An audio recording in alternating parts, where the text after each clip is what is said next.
Iglesia Bautista Pacto de Gracia, Temuco.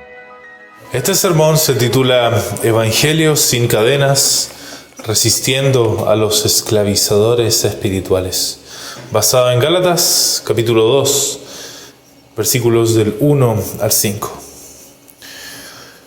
Después, pasados 14 años, subí otra vez a Jerusalén con Bernabé, llevando también conmigo a Tito.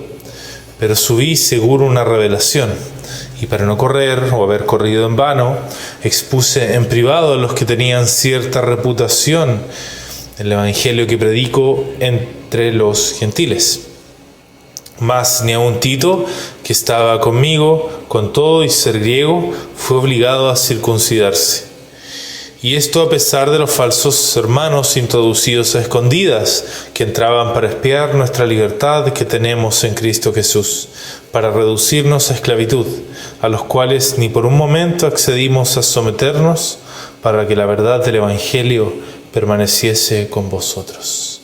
Que el Señor añada bendición a la lectura de esta porción de su palabra. El propósito de este sermón es que, entendiendo que la libertad cristiana es una parte esencial del Evangelio, aprendamos a discernir y a rechazar cualquier amenaza a la libertad cristiana, por sutil que parezca, como un intento de esclavitud espiritual que se pone en contra de lo más fundamental de nuestra fe. Esto es muy relevante porque nosotros vivimos bajo lo que se llama libertad cristiana. Si somos cristianos, estamos bajo la libertad cristiana. Ahora la pregunta es, ¿cómo experimentamos esta libertad en Cristo? Bueno, en primer lugar, podemos acercarnos a Dios con la seguridad de que lo hacemos conforme a su palabra y no invenciones humanas. Por otra parte, sentimos un deseo genuino de agradar a Dios, ya no como una carga, como antes, sino como un gozo que nace del corazón. Y por último, vivimos nuestra fe sin someternos a reglas religiosas que son impuestas por otros grupos religiosos o cosas similares, hombres, obedeciendo con una conciencia limpia solo a Cristo y por lo que Él reveló en la Biblia. Entendemos que la libertad cristiana es importante entonces. Estas tres cosas son sumamente importantes, pero a veces no entendemos la naturaleza de la relación entre la libertad cristiana y el Evangelio. En este contexto existe un error de dos extremos que nosotros debemos evitar respecto de la relación entre el Evangelio y la libertad cristiana, pero que se dan. El primer extremo es minimizar la libertad cristiana como si fuera un tema secundario. Este error separa la libertad cristiana del Evangelio, tratándola como una consecuencia opcional o un lujo para ciertos cristianos maduros. En la práctica, esto lleva a tolerar cargas religiosas que Cristo ya quitó, como si fueran asuntos de prudencia o tradición. Y ahí alguien podría decir, dentro de esa creencia, lo importante es predicar a Cristo. Estos temas de libertad son divisivos. Eso es un extremo. La otra parte del extremo de este error es exagerar la libertad cristiana como si fuera el centro del Evangelio. Este error pone la libertad como si fuera un fin principal del Evangelio y no su fruto. En la práctica se prioriza la experiencia personal de libertad por sobre la obediencia humilde al Señor. Y esto lleva a rechazar toda corrección o norma como si fuera legalismo, incluso cuando proviene de la palabra. Y ahí una frase representativa es: lo importante es que soy libre en Cristo, nadie puede decirme cómo vivir mi fe. Ambos extremos distorsionan la relación entre el Evangelio y la libertad. Uno tolera la esclavitud en nombre del orden, el otro disfraza la rebelión en nombre de la libertad. Y este relato entonces que nos encontramos en el capítulo 2 de Gálatas va a ser relevante. En este pasaje Pablo toca precisamente este asunto y cuál debe ser nuestra postura en torno a este tema, enseñándonos tres cosas. La primera es que la libertad cristiana no es un beneficio adicional, sino una parte esencial del Evangelio mismo. La segunda es que esta libertad está bajo amenaza constante, tanto desde afuera como desde adentro de la comunidad cristiana. Y tercero, la única respuesta fiel es una resistencia consciente, firme y humilde en defensa de la verdad del Evangelio. Vamos a comenzar entonces leyendo el versículo 1 del capítulo 2. Después de pasados 14 años, subí otra vez a Jerusalén con Bernabé, llevando también conmigo a Tito. Pero subí según una revelación, y para no correr o haber corrido en vano, expuse en privado a los que tenían cierta reputación el evangelio que predico entre los gentiles. Mas ni aun Tito, que estaba conmigo, con todo y ser griego, fue obligado a circuncidarse. El propósito de esta parte es defender que la obligación de circuncidar nunca ha sido parte del evangelio de ningún apóstol. Y eso en representación del argumento mayor, que las tradiciones judías, en otras palabras, no eran necesarias en el Evangelio. En este punto de la carta, Pablo no cambia de tema, en comparación a lo que está diciendo antes, sus defensas y de su llamado y todo aquello, sino que continúa su defensa del Evangelio verdadero y de su autoridad apostólica. Lo hace no mediante una teoría abstracta, sino apelando a hechos históricos concretos que ilustran su punto con claridad. Su interés no está en defender su reputación personal, sino en otra cosa, en proteger la pureza del Evangelio frente a quienes buscan distorsionarlo. ¿Con qué? Con exigencias humanas, en este caso las tradiciones judías. Y el relato que presenta combina entonces la autoridad divina, sabiduría pastoral y evidencia práctica, y todo con el propósito de fortalecer la fe de los creyentes.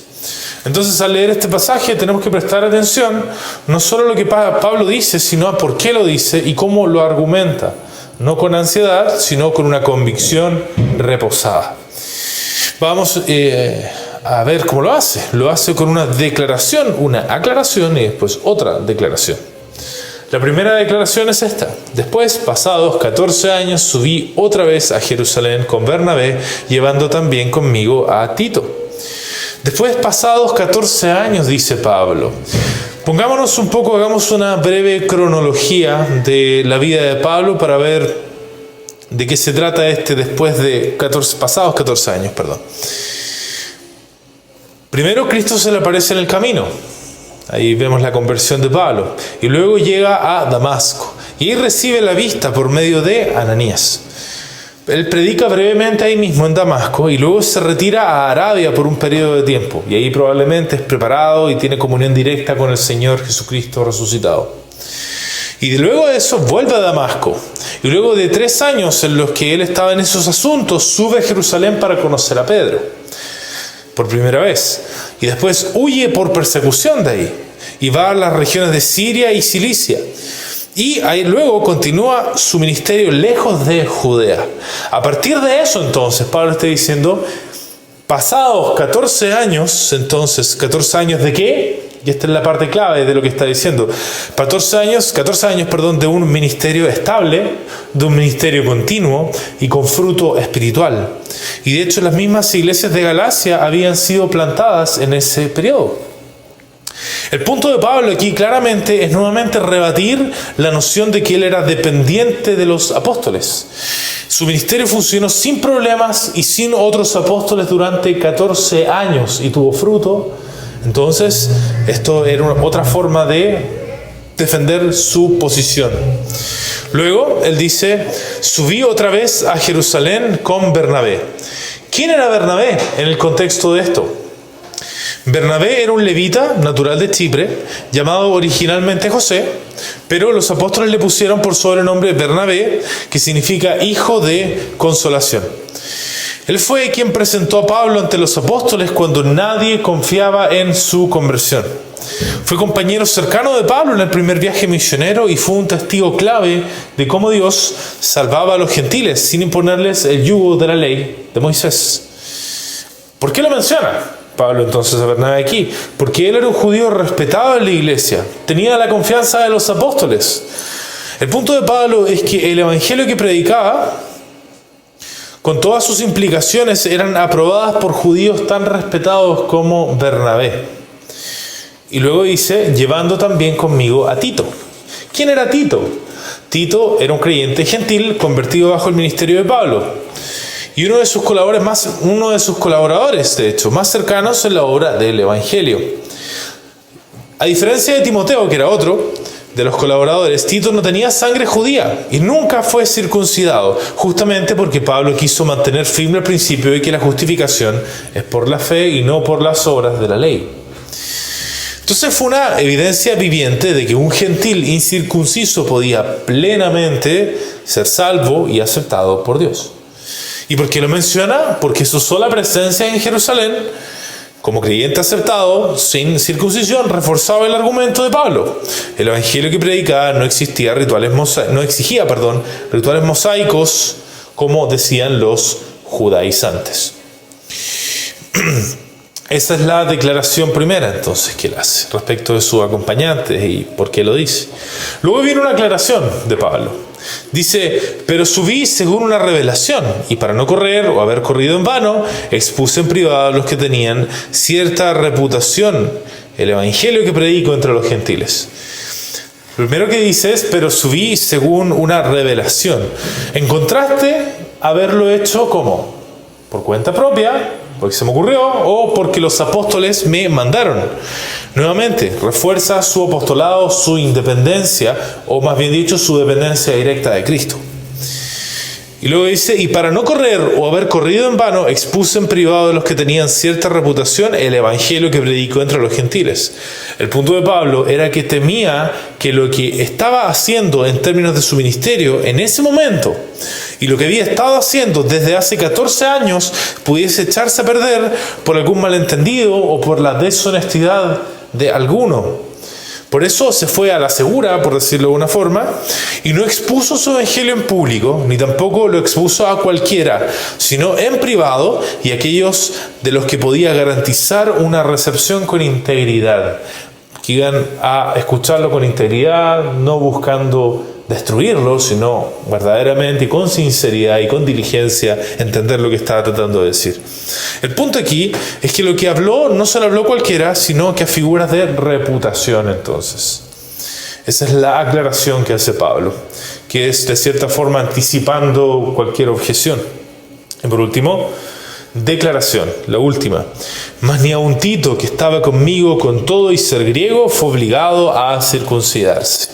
El punto de Pablo aquí es que si los judaizantes estaban en lo correcto, lo lógico es que Tito hubiera sido obligado a circuncidarse. Los supuestamente verdaderos apóstoles no dirían algo contrario a lo que ellos estaban enseñando. Si el evangelio apostólico de Jerusalén entonces es tal que la circuncisión es parte de las obligaciones cristianas, entonces ciertamente Tito tendría que haber sido exhortado a circuncidarse como un mandato de Dios, pero no fue así. Entonces eso nuevamente refuta el argumento. Lo que Pablo está haciendo no es simplemente contar entonces una anécdota, sino defender una verdad esencial del evangelio: que la salvación por gracia, mediante la fe, no viene acompañada de imposiciones externas, como si Cristo no fuera suficiente. La aceptación de Tito sin circuncisión no fue una concesión de los apóstoles, y esta parte es clave, sino una confirmación de que la libertad cristiana es parte del evangelio revelado. Y esto nos lleva al primer punto, que por cierto está reflejado en todo este pasaje, y lo vamos a reforzar en los siguientes puntos. La libertad cristiana no es un beneficio adicional entonces, sino una parte esencial del evangelio mismo. Queridos hermanos, nuestro evangelio es el evangelio de la libertad cristiana. No hay evangelio sin libertad cristiana. No se puede decir que tenemos el evangelio si junto a ese evangelio no hay libertad. En este punto es importante que nosotros tengamos una definición de libertad. ¿Qué es la libertad? Bueno, en primer lugar, es una situación, es el estado en el que ya no podemos ser acusados legítimamente por la ley de Dios. Antes nuestros pecados estaban entre nosotros y Dios, pero Cristo los tomó en la cruz y fueron expiados por su muerte. Entonces, cuando fuimos unidos con Cristo por la fe, Dios nos declaró justos, y nadie puede acusar de injusto al que Dios declaró justo. Eso es por una parte. Por otra parte, ya no podemos ser esclavizados espiritualmente por la ley del pecado. Antes estábamos bajo el dominio, la ley del pecado, sin poder resistirlo, porque nuestro corazón estaba esclavizado a sus deseos. Pero Cristo, al vivir una vida sin pecado y morir al pecado en la cruz, no solo satisfizo la justicia de Dios, sino que también quebró el poder del pecado sobre la humanidad que Él vino a representar. Entonces, cuando fuimos unidos a Cristo por la fe, fuimos hechos partícipes de su muerte y resurrección. Morimos con Él al pecado y resucitamos a una nueva vida. Por eso ahora el pecado ya no reina sobre nosotros, porque vivimos ahora por el poder de la vida de Cristo, que superó el pecado. Y por último, la libertad cristiana es la situación, el estado en el que estamos, en el que ya no podemos ser sometidos religiosamente por la ley de los hombres. Antes, nuestra conciencia estaba cautiva a mandamientos humanos que pretendían tener autoridad divina. Pero Cristo, como nuestro único Señor, nos libertó de todo yugo impuesto por hombres. Entonces, cuando fuimos unidos a Cristo por la fe, nuestra conciencia fueron atadas solo a su palabra y quedamos libres de todo sistema religioso que intente gobernar donde Dios no ha hablado. Entonces, supongamos que alguien nos predique el Evangelio de manera correcta. Y dice: arrepiéntete de tu vida de pecado, que te tiene en enemistad con Dios por medio de la fe en Cristo. Y te dice: Cristo Jesús, siendo Dios y hombre, obedeció perfectamente a Dios, sufrió y murió en la cruz como representante de muchos pecadores para poder satisfacer la ira justa de Dios en contra de ellos. Dios confirmó su obra resucitándolo al tercer día como el único mediador que pueda hablar con Dios a tu favor para que te perdone. Acércate a Él en oración y con sinceridad pídele perdón por tus pecados, confiando en Cristo, y serás perdonado eternamente y sin ningún mérito de tu parte. Hasta ahí puede que te predique bien, pero imagínate que luego te dice esto. Entonces ahora, habiendo establecido esto, ahora que te arrepentiste y que todo esto ocurrió, tienes que cumplir la ley de Dios perfectamente o hasta cierto grado de perfección para que Él no te condene. Entonces ahora tienes que producir santidad por tu propio esfuerzo, porque Cristo ya hizo su parte y ahora te toca a ti. Entonces tienes que seguir las tradiciones de la iglesia si realmente quieres agradar a Dios y ser aceptado como un creyente verdadero. Imagínate que te dijeran eso, hermano. ¿Qué queda del Evangelio? ¿Qué queda de lo primero que nos dijeron? Si agreguemos lo segundo, nada. Todo se destruye. Si ahora tenemos que cumplir con un cierto estándar de perfección para no ser condenados, entonces el sacrificio de Cristo no fue suficiente para satisfacer completamente la justicia de Dios. Si ahora dependemos de nuestros esfuerzos para generar santidad, entonces negamos que nuestra santificación fluye de la vida de Cristo en nosotros por el Espíritu. Ahora, no es que no haya esfuerzo humano, pero estamos hablando de cuál es la base de la santidad. Y no es el esfuerzo, sino que es la vida de Cristo. Si ahora debemos sujetarnos a tradiciones humanas para agradar a Dios, entonces ya no estamos caminando en libertad como hijos, sino bajo esclavitud como siervos de hombres. Por eso decimos que sin libertad cristiana no hay buenas noticias. Se anula lo que se dice con los hechos y con estas palabras añadidas al Evangelio, con estas exigencias. Que el Señor entonces nos libre, hermanos, de caer en el error de considerar que la libertad cristiana es como un bono, un extra, un añadido, un mero adorno del Evangelio. No, la libertad cristiana es parte de la fe viva. Cuando hablamos de fe viva, esa palabra viva incluye la libertad cristiana. Y sin esa libertad solo se puede hablar de una fe muerta. Por eso no podemos aceptar que un legalismo piadoso esté presente en donde decimos: lo importante es que Cristo nos salvó, ahora nuestra parte es someternos a ciertas reglas y prácticas para mantenernos en pie, como si ese fuera el medio sagrado. Este error transforma la libertad cristiana en una especie de lujo opcional y convierte la vida cristiana en una cadena de obligaciones religiosas externas, anulando la suficiencia de Cristo. Pero tampoco podemos aceptar una tolerancia permisiva que dice: lo importante es que somos salvos, da lo mismo si alguien vive bajo cargas religiosas impuestas por hombres, mientras ame a Cristo. Este error trivializa la libertad cristiana como si fuera un asunto menor, tolera la esclavitud espiritual, aunque contradiga el Evangelio. Ambos niegan entonces de manera distinta que vivir como libres en Cristo es necesario para preservar la verdad del Evangelio. Uno lo sustituye por obediencia externa y el otro lo minimiza como si no importara. Queridos hermanos, no podemos separar la libertad cristiana de nuestro Evangelio. Las palabras del apóstol son claras al respecto. No se puede preservar el Evangelio si desaparece la libertad cristiana. Esto lo dice más adelante, para que permaneciera el Evangelio con vosotros. Porque si en contra de la libertad cristiana decimos que somos libres de la condenación de la ley por estar unidos a Cristo,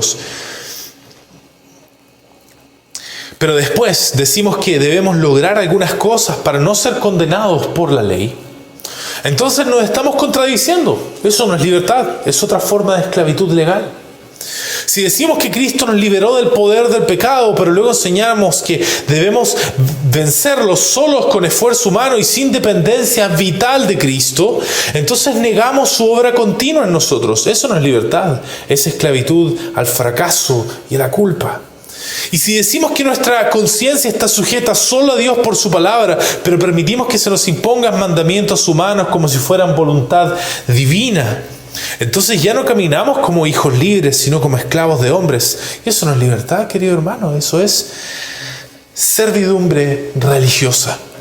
Con eso estamos negando la justificación, la fe viva y el perdón de los pecados. ¿Qué clase de evangelio es el que niega estas tres cosas?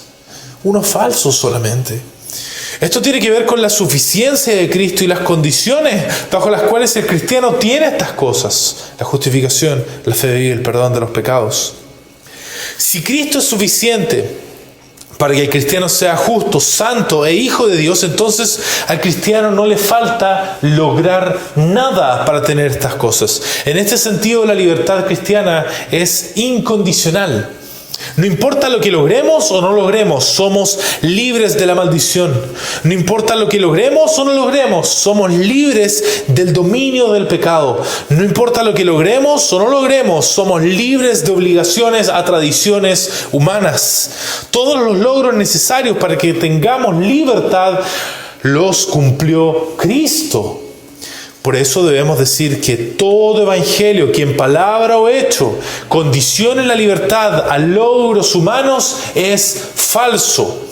Y cuando decimos esto debemos recordar que la libertad es tripartita, son tres partes de la libertad. No se pueden separar, son una sola cosa. Es fácil rechazar legalismos cuando se trata de la justificación. Muy fácil. Decimos: solo la fe sin logros son suficientes para la justificación que nos libra de la maldición de la ley. Y el evangelio que diga lo contrario y añada logros a la fe, entonces es un falso evangelio.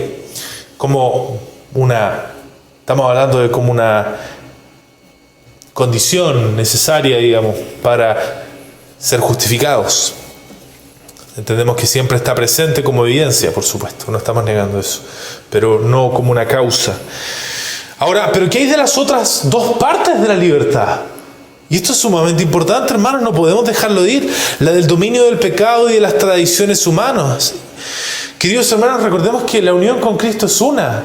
Nosotros sí enfatizamos, tenemos un énfasis en la justificación que es más bien histórico, pero la unión con Cristo es una y trae la justificación, trae santificación, trae adopción, trae todas las bendiciones que tenemos en Cristo. Entonces, no podemos separar, tenemos que distinguir ciertamente justificación de todo el resto, pero no separar. Entonces, hermanos, aunque de palabras se predique el evangelio y que el evangelio es solo por la fe y sin logros humanos para la justificación, si después dicen ahora para ser libre del dominio del pecado debes lograr estas cosas: vestir de esta manera, hablar de esta manera, abstenerte de comer ciertos alimentos, abstenerte de apreciar estilos estéticos, musicales, pictóricos, de arquitectura, niegan el evangelio.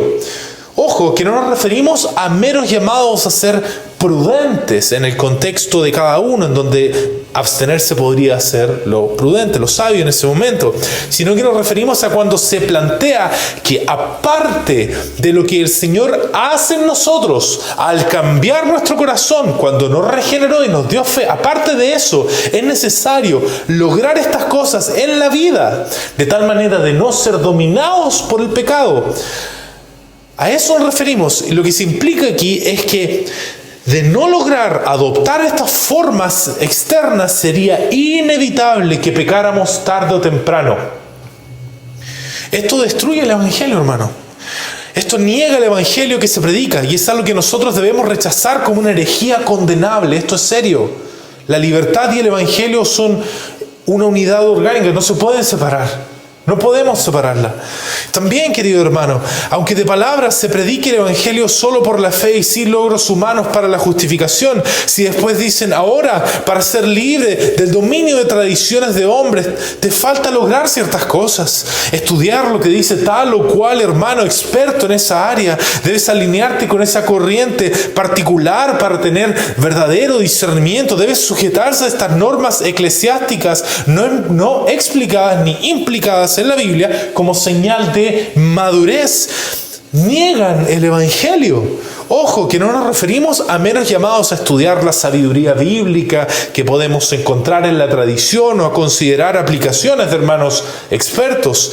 Nos referimos a cuando se enseña que aparte de la obra suficiente del Espíritu Santo en regenerar, iluminar, y guiar al creyente por la palabra, es necesario lograr adherirse a ciertas voces o estructuras humanas como una condición para ser verdaderamente espiritual. Cuando se hace esto, querido hermano, se pervierte, se pierde, se destruye el Evangelio, porque reemplaza el gobierno directo de Cristo sobre su iglesia por el control indirecto de otros hombres sobre las conciencias.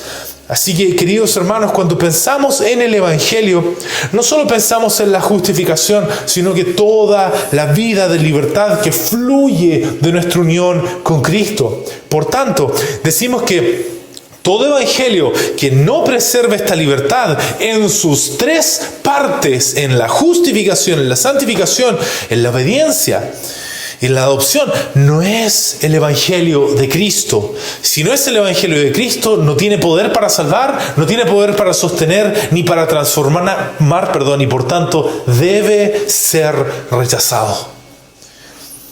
Y esto nos lleva entonces al versículo 4. Y esto a pesar de los falsos hermanos introducidos a escondidas, que entraban para espiar nuestra libertad que tenemos en Cristo Jesús, para reducirnos a esclavitud. El propósito de esta parte es concientizarlos de una amenaza latente a la libertad cristiana, los falsos hermanos.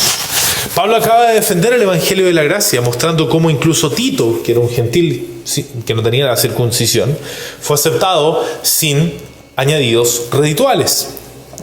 Pero ahora introduce un elemento de conflicto. No todos los presentes buscaban la gloria de Cristo. Habían infiltrados, personas que parecían hermanos, cuya presencia ponía en riesgo la libertad cristiana.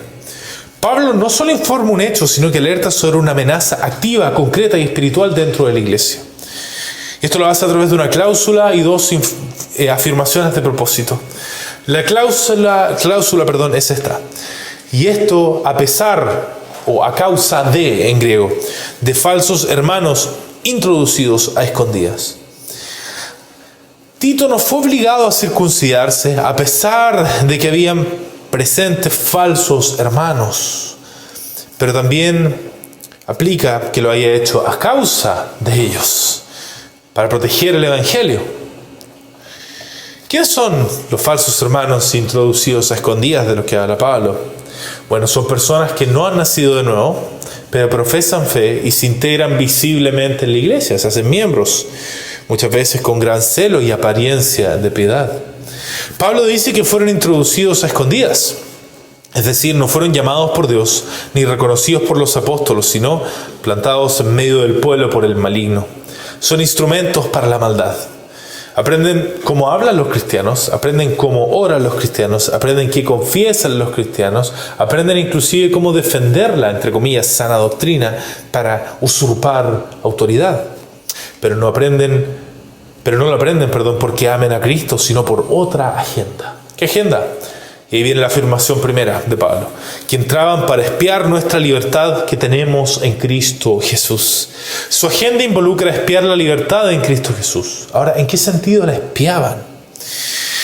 No les interesaba la libertad en Cristo como algo que glorifica a Dios, sino que como algo peligroso que debía controlarse. ¿En qué sentido espiaban? Entonces, con hostilidad oculta por una parte. Examinaban con suspicacia cómo los cristianos vivían su fe sin someterse a la ley ceremonial. Lo hacían con intención de desacreditar. Observaban con el objetivo de encontrar fallas, entre comillas, que justificaran imponer sus propios estándares. Y por último, con un deseo de influir. Querían infiltrar enseñanzas legalistas para socavar la gracia y controlar las conciencias. Todo eso estaba implicado en estas palabras de Pablo. En otras palabras, les parecía peligrosa la libertad cristiana porque no podían tolerar una fe que descansa en Cristo y no en rituales externos. Eran como los fariseos con Jesús. Este hombre no guarda el sábado, le decían. ¿Por qué tus discípulos comen sin lavarse las manos?, le decían a Jesús. Este era el espíritu que había presente. En otras palabras, son neofariseos que siempre observan no para aprender, sino para acusar. Están buscando lo malo. Y esto nos lleva a la segunda afirmación de Pablo. ¿Para qué? Para reducirnos a esclavitud. Este era su propósito final. Reducir a esclavitud espiritual. ¿Qué significa esto? Significa hacer que los cristianos dejen de confiar en la palabra de Dios para entender lo que Dios quiere y confíen en las tradiciones. Significa hacer que la obediencia a Dios sea una carga pesada, nuevamente, imposible de cumplir con una voluntad, con gozo. Y significa someterse a las leyes de expertos y autoridades de la tradición como si fuesen sagradas. Pablo quiere que los Gálatas, y por extensión nosotros, comprendamos que la libertad cristiana no solo es preciosa, sino que constantemente atacada. Y que muchas veces esos ataques no vienen desde el mundo pagano, sino disfrazados de celo religioso dentro de la comunidad cristiana. Y esto nos lleva al segundo punto. La libertad cristiana está bajo amenaza constante, tanto desde afuera como desde dentro de la comunidad cristiana. ¿Qué son las amenazas a la libertad, hermano? Son todos aquellos que promueven activamente filosofías, ideologías o teologías que buscan imponer métodos de control humano a la iglesia.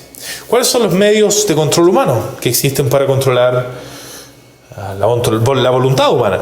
Se pueden categorizar en tres, como lo hemos hablado anteriormente: coacción, manipulación, seducción. Nuevamente, es bueno que tengamos una definición funcional de estas tres. Coacción es el uso de presión externa o amenaza explícita para forzar a una persona o grupo a obedecer, actuar o creer de cierta manera en contra de su voluntad. Puede incluso incluir castigos, exclusiones o consecuencias negativas si no se cumple con lo exigido. Manipulación es el uso encubierto de influencias psicológicas o emocionales para lograr que otros adopten una conducta, idea o decisión sin que se den cuenta de que están siendo influenciados. Opera mediante la culpa, el miedo, la distorsión de la verdad o control del acceso a información.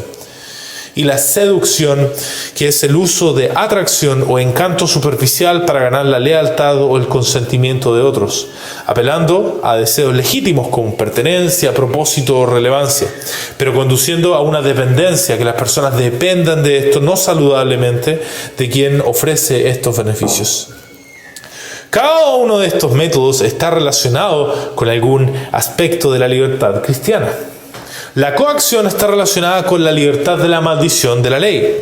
En este sentido, todo el que promueve obediencia a Dios bajo amenaza del castigo divino, promueve entonces que Cristo no hubiese satisfecho plenamente la justicia de Dios. Opera como un falso hermano que niega la suficiencia de la cruz. Ahora es importante establecer aquí que los falsos hermanos que menciona Pablo parecieran tener una agenda activa, algo deliberado y pensado, lo que no siempre se va a dar en nuestros contextos, pero sí puede que se dé a nivel funcional. Hay hermanos que podrían, sin llegar a tener una agenda prepensada, tener una función parecida a si tuvieran una agenda prepensada de esto.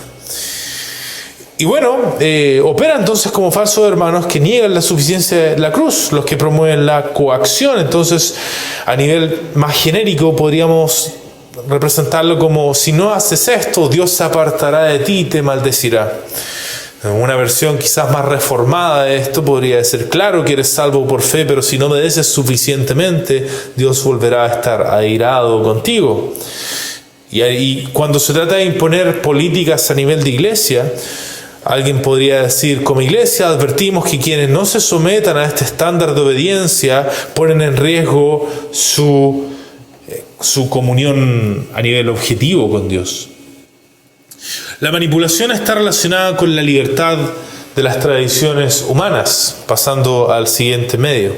En este sentido, todo el que promueve obediencia a Dios, apelando a la culpa, al temor al rechazo, lealtad institucional, está subyugando conciencias que Cristo libertó y está convirtiendo su opinión o tradición en regla de fe.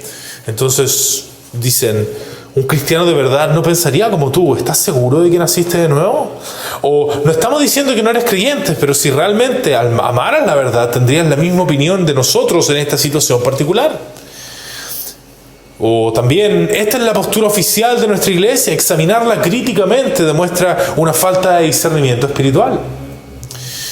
Esa es la manipulación. Y por último, la seducción está relacionada con la libertad de tradiciones humanas.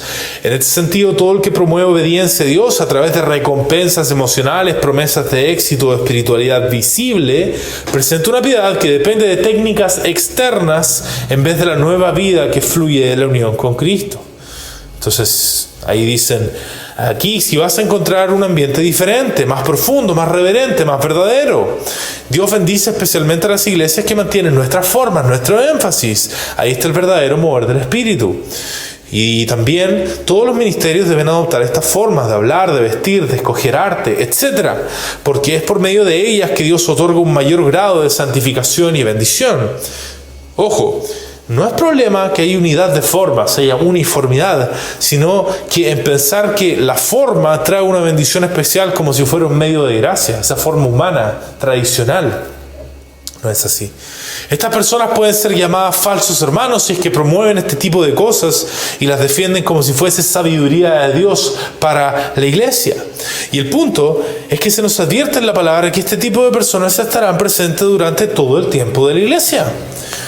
Y ahí tenemos varios ejemplos históricos. Tenemos los arrianos del siglo IV que negaban la divinidad plena de Cristo, que Él era verdaderamente Dios, y por tanto socavaban la libertad de la maldición de la ley. Si Cristo no era Dios verdadero, su sacrificio no podía satisfacer completamente la justicia de Dios. Querían un Cristo admirable, pero no suficiente para justificar eternamente a los pecadores. La iglesia de Roma, tenemos desde el siglo XI en adelante, reemplazó la suficiencia de Cristo por un sistema de sacramentos obligatorio. Socavaron las tres formas de libertad en este sentido. Ahora, esto venía de un poco antes, pero acá se formalizó.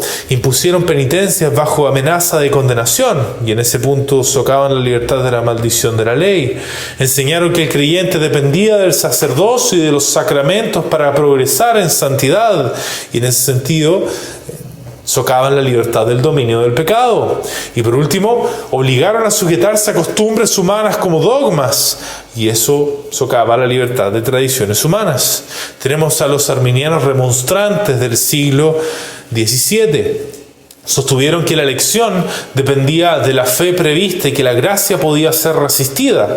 Y eso socava la libertad del dominio del pecado, porque hace depender la regeneración de la voluntad humana caída. También afecta la libertad de la maldición de la ley, al volver incierta la justificación. En vez de descanso en la gracia soberana, ofrecieron un evangelio de incertidumbre. No saben si son salvos porque en el futuro podrían pecar y podrían perder la salvación, etc. Tenemos a los pietistas radicales en el siglo XVIII. Enseñaban que la verdadera fe debía manifestarse en ciertos sentimientos o experiencias visibles.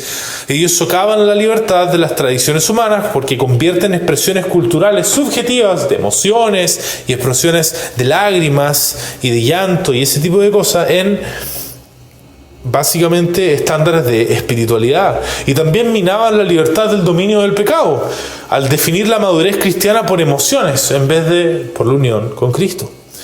Y por último mencionamos al fundamentalismo del siglo XX, una forma radical del fundamentalismo que redujo la santidad a códigos de vestimenta, a estilos musicales y a separación cultural estricta. Negaron la libertad de las tradiciones humanas porque imponen formas no establecidas por Cristo, y al sugerir que tales prácticas eran necesarias para evitar caer en pecado, también tocaron la libertad del dominio del pecado. Algunos caen entonces en el error a partir de esta realidad, caen en el error de negar que la libertad está realmente en peligro dentro de la iglesia. Piensan que si alguien predica el Evangelio con palabras correctas, entonces no hay riesgo real de esclavitud espiritual. Y esto es un error. Ignoran que el apóstol Pablo no solo combate enseñanzas falsas, sino también influencias sutiles que, aunque usen lenguaje evangélico, niegan la libertad cristiana en la práctica. Otros caen en el extremo opuesto. Ven amenazas por todos lados y en todo desacuerdo o en diferencia cultural. Cada forma distinta, cada diferencia de énfasis o práctica es interpretada como una traición al Evangelio. ¿Cuál es el error? Olvidan que Cristo nos ha dado libertad también para discernir, dialogar y crecer juntos sin sospecha permanente. Ambos extremos tienen el mismo problema, desvían la atención de Cristo como centro de la libertad cristiana. Uno lo hace por descuido complaciente y el otro por desconfianza paranoica. Que el Señor nos libre de esto entonces, hermanos. El apóstol nos muestra un camino mejor y ese debemos seguir. Vigilancia humilde, discernimiento espiritual y firmeza en la verdad del Evangelio. Él estaba atento a estas cosas, el apóstol. Su corazón siempre estaba esta vigilancia para con el Evangelio. Y así tenemos que ser nosotros. Estar siempre examinando críticamente lo que se enseña y las prácticas. No críticamente en un sentido destructivo, que siempre vamos a estar en la contraria, sino que de manera constructiva, entendiendo cómo las cosas calzan.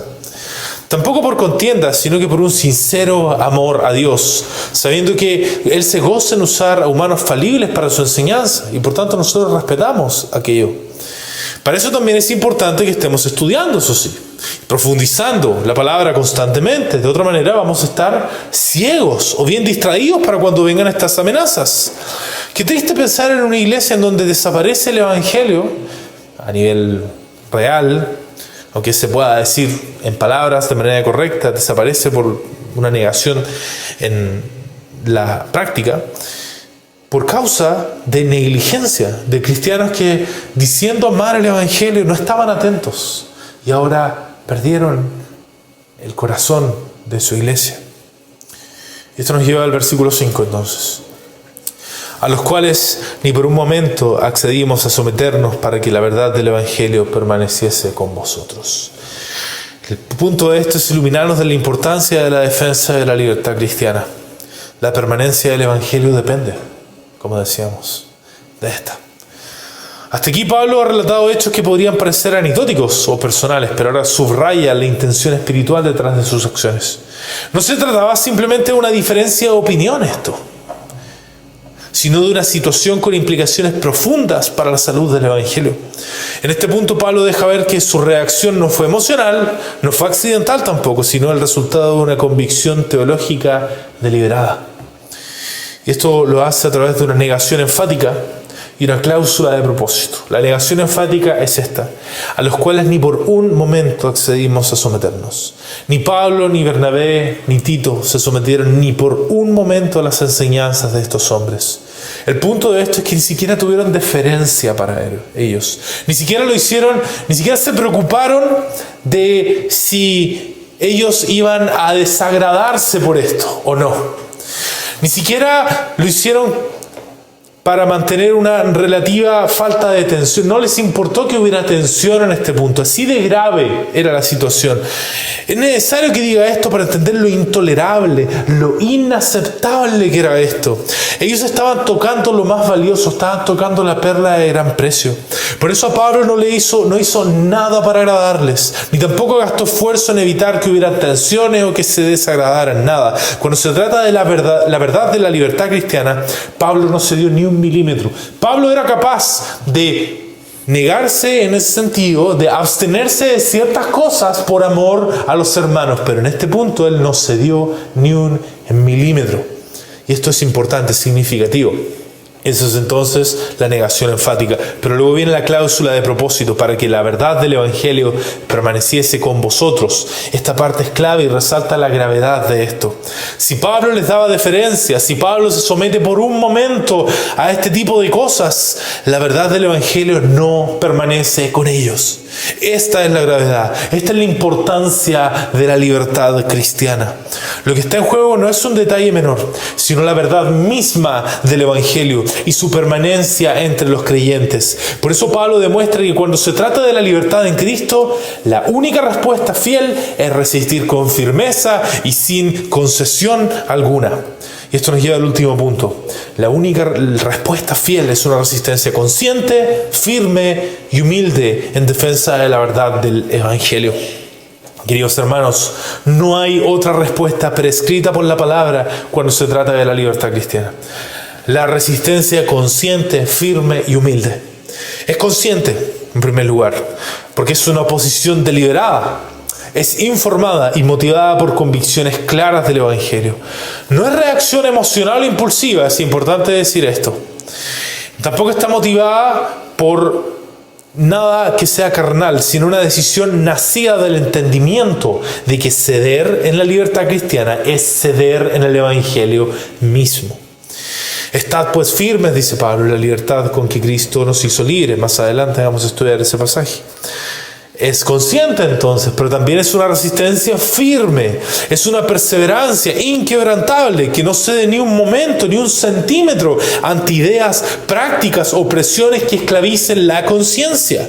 No es agresividad, hay que decirlo, pero tampoco es pasividad, es negarse a transigir en lo que Cristo ha asegurado con su sangre. Y por eso dice, no accedimos a someternos por un momento, accedimos a someter, ni por un momento. Consciente, firme y humilde. Es una defensa de la verdad sin arrogancia ni desprecio, reconociendo que nuestra libertad no es nuestra propia libertad, no es mérito propio, sino que también es regalo de la gracia.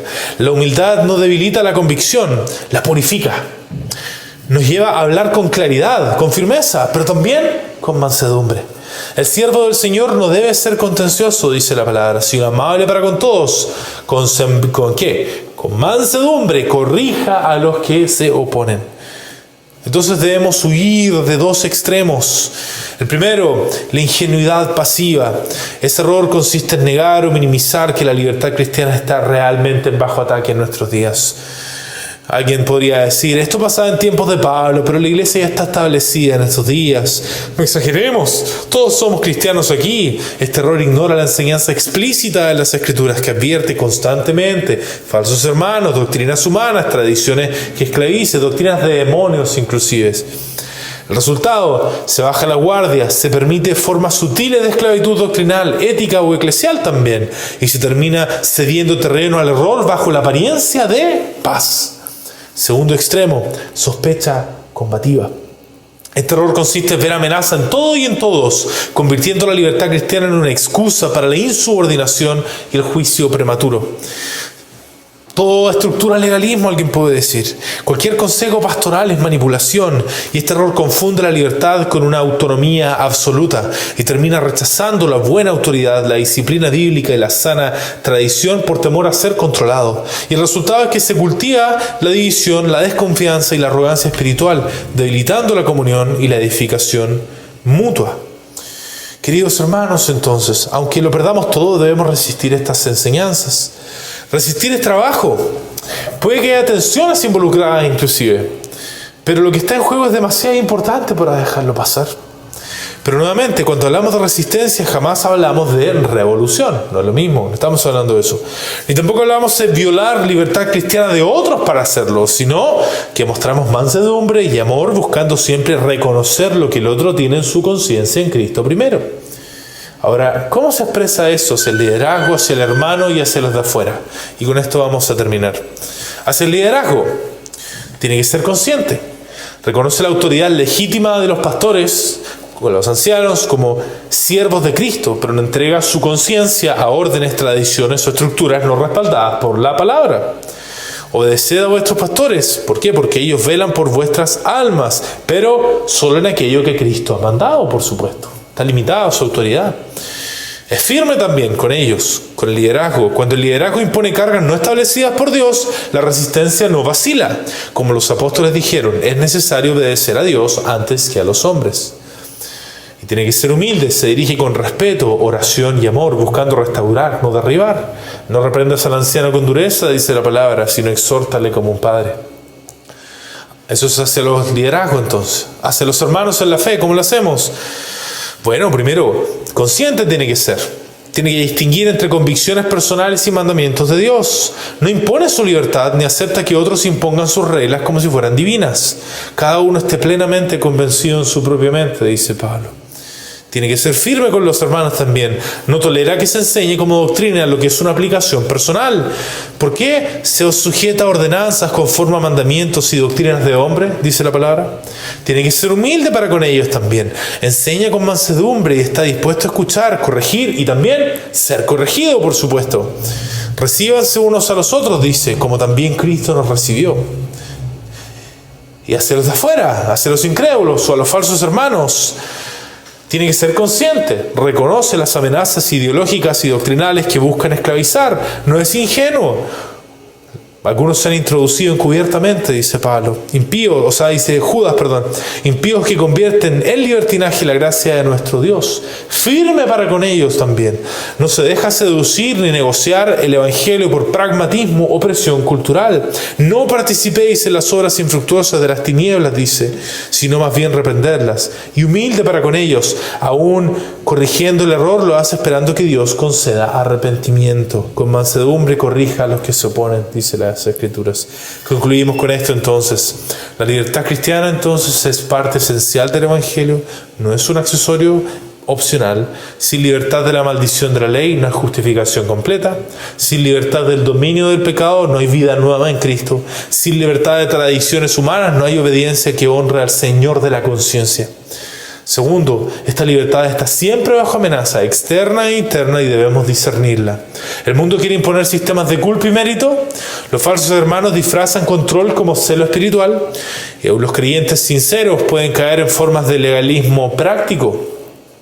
Por último, nuestra única respuesta fiel es resistir consciente, firme y humildemente. Conscientes para no ceder por ignorancia o presión, firmes para no ceder ni un momento ante el error y humildes para corregir sin orgullo, sabiendo que la libertad es un regalo, no un logro.